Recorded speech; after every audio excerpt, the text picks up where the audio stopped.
Este vídeo foi realizado especialmente para o espectador em processo de crescimento pessoal.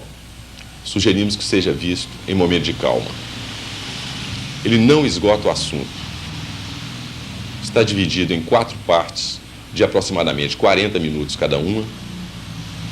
E nós acreditamos que estamos dando início a uma série. Demos mais atenção ao conteúdo do que à forma. Muitas vezes, fatos semelhantes são observados com diferentes olhares. Os assuntos não se esgotam.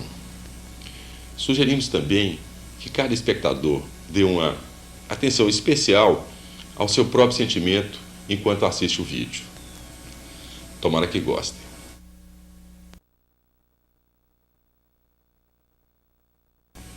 Energia da vida, Ki, Prana, Munya, fluido medicatrix, orgônio, são palavras, conceitos que falam, na verdade, de um mesmo fenômeno, a energia vital. Indícios dessa energia ativa no organismo humano remontam aos primórdios da nossa civilização. Sacerdotes caldeus, brahmanes hindus, curadores egípcios, gregos, chineses, já tratavam e já cuidavam, já falavam dessa energia particular, especialmente ligada, naquela época, ao trabalho de cura através da impostação de mãos. Mesmo quando revestidos de rituais mágicos ou religiosos, ficava presente e claro para todos que era de uma energia que se tratava e que era necessário a força da fé e da intencionalidade para que essa energia tivesse o efeito esperado. A tradição oriental é riquíssima. Há milênios tratam e compreendem o ser humano a partir do seu funcionamento energético. Os mapeamentos chineses e hindus são extremamente precisos. Falam de pontos e de caminhos de energia através do nosso corpo com uma precisão realmente impressionante. Então, acho que há milênios na nossa frente nessa decodificação desse sistema no nosso corpo. Mais do que tratamentos, mais do que decodificação desses caminhos, trata-se, na verdade, de cosmogonias amplas a respeito do fenômeno da vida. No Ocidente, há também uma larga tradição de pesquisadores, cientistas e curadores que aprofundaram seus estudos sobre esta energia. No início do século XVI, por volta de 1500, Paracelso, que era um médico e um cirurgião reconhecido na sua época, enveredou por caminhos que colocaram em xeque a medicina do seu tempo, juntando a alquimia e o ocultismo com a tradição experimental, conseguiu novas sínteses bastante interessantes. Falava ele de uma energia, de uma força vital que ele denominou de Munya, capaz, segundo ele, de envenenar ou curar as pessoas. Em seus 14 livros compêndios, era uma pessoa extremamente prolixa e profunda e extensiva nos seus conhecimentos, discriminou bastante as características e as qualidades dessa energia. Paracelso é uma pessoa que merece ser visitada, principalmente pelas suas ligações com a alquimia, que posteriormente Jung também conectou. Galvani, um dos descobridores da eletricidade, propôs uma energia específica para o reino orgânico. Era um cientista muito famoso nos meios oficiais, mas mesmo assim ousou estabelecer a particularidade dessa energia, que, segundo ele, era a que capacitava o nosso organismo de pulsar. E mais, dizia ele, que quando essa energia se consolidava no processo expansivo ou contrativo da pulsação, era o que causaria, na verdade, as disfunções e patologias do nosso corpo.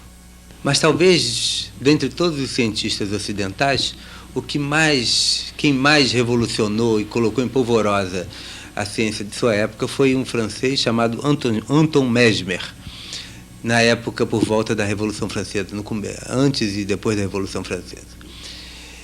Após algumas curas sensacionais feitas em público em Paris, Mesmer ganhou adeptos por toda a Europa. e seu movimento, quer dizer, seu conhecimento que se transformou em um movimento chamado mesmerismo, perdurou durante décadas. Mesmer falava de um fluido vital presente na natureza viva e no organismo. Falava mesmo de uma irritabilidade muscular, que na verdade era o poder contrativo ou expansivo da musculatura de nosso corpo. E dizia ele que quando essa irritabilidade se perdia o seu vigor, essa capacidade pulsativa perdia o vigor, enrijecia os canais por onde deveria fluir esse fluido vital e era a causa de todas as disfunções. Interessante notar que Mesmer elaborou uma série de aparatos energéticos, caixas, becks e outros artefatos muito semelhantes aos utilizados hoje, que nós vamos descrever aqui no nosso vídeo. No começo do século XIX, vale destacar também um outro cientista, Reichenbach, que durante muito tempo, na verdade cerca de 30 anos, dedicou-se a estudar uma energia particular que ele denominou de ódilo, ou OD. Deixou inúmeros seguidores e pesquisadores que descreveram ela com bastante particularidade.